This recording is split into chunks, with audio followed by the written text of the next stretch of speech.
Conhecer o Espírito Santo é conhecer a Deus. Se nós não conhecermos o Espírito, nós ainda corremos o risco de sermos enganados. E podemos receber espíritos enganadores como se fossem o Espírito Santo. Portanto, nós precisamos de compreender quem é o Espírito Santo. Na primeira carta de João, no capítulo 4, nós somos alertados. Versículo 1. Amados, não deis crédito a qualquer espírito. Antes, provai os espíritos se procedem de Deus. Porque muitos falsos profetas têm saído pelo mundo afora. Primeira coisa, provar o espírito. Mas antes, não dá crédito.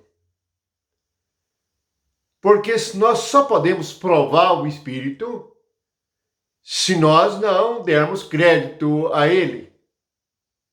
Antes de dar crédito a qualquer espírito, nós devemos prová-lo. Por não fazerem isto, muitos crentes são vítimas de engano. Recebem espíritos de engano. Falam línguas estranhas que não podem ser interpretadas pelo Espírito Santo, porque não dizem nada de Deus e nem mesmo sabem o que estão dizendo. Por isso, o ensinamento é que aqueles que falam língua estranha devem orar para que possam interpretá-las. A igreja precisa de ouvir o que está sendo dito com entendimento.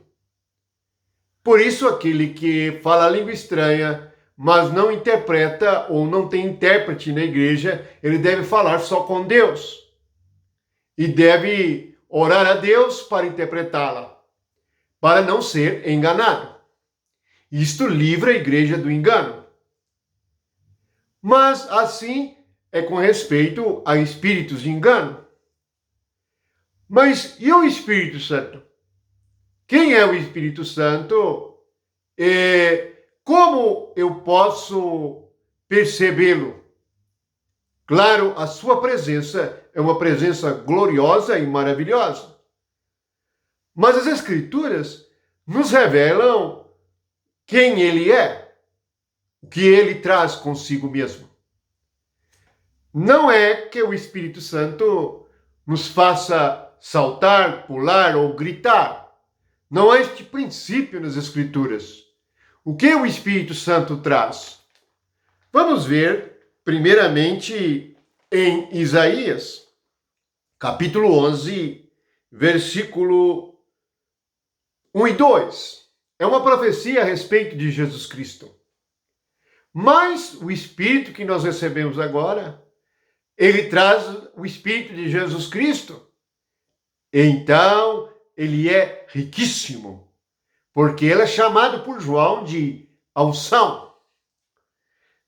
E diz assim Isaías: do tronco de Jessé sairá um rebento, e das suas raízes um renovo. Repousará sobre ele o Espírito do Senhor, o Espírito de sabedoria e de entendimento, o Espírito de conselho e de fortaleza, o Espírito de conhecimento e de temor do Senhor. O Espírito aqui é o Espírito de Deus sobre Jesus, é o Espírito Santo. Lembrando que nós somos o corpo de Cristo, então esse Espírito está sobre nós, esse Espírito está conosco. E esse Espírito ele traz para nós sabedoria e entendimento. Por isto, um sinal de um crente cheio do Espírito Santo é que ele tem sabedoria e entendimento. Quando você recebe o espírito de engano no lugar do Espírito Santo, você não tem nem sabedoria e nem entendimento. Depois diz que ele é espírito de conselho e de fortaleza. Este espírito, ele é o consolador. E o Consolador, ele fortalece. Não há consolo sem força. Espírito de conselho. Então, ele nos dá uma palavra. Ele comunica conosco. Como que o Espírito pode ser um espírito de conselho se ele não falar conosco? Você já viu um conselho mudo? Há alguns falsos profetas que ensinam que Deus não fala mais nada. Então, onde está o espírito de conselho?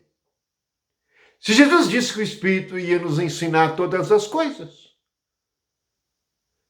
nós precisamos de nos ater ao que está escrito. Depois diz que é o espírito de conhecimento e de temor do Senhor. Lá em Coríntios diz que ninguém sabe as coisas de Deus senão o Espírito de Deus. E que nós recebemos o Espírito de Deus, esse Espírito. Então, se você tiver comunhão com o Espírito, comunhão com Deus, você vai se tornar sábio, porque você vai aprender com o Espírito.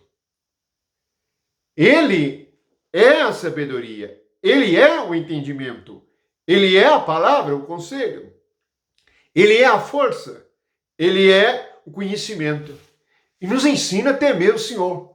Por que as pessoas pecam? As pessoas pecam porque não temem a Deus. Como que eles vão ter temor do Senhor se não conhecem o Senhor? Você não teme aquilo que você não conhece. É o mesmo caso de amar a Deus. Como que você vai amar a Deus se você não o conhece?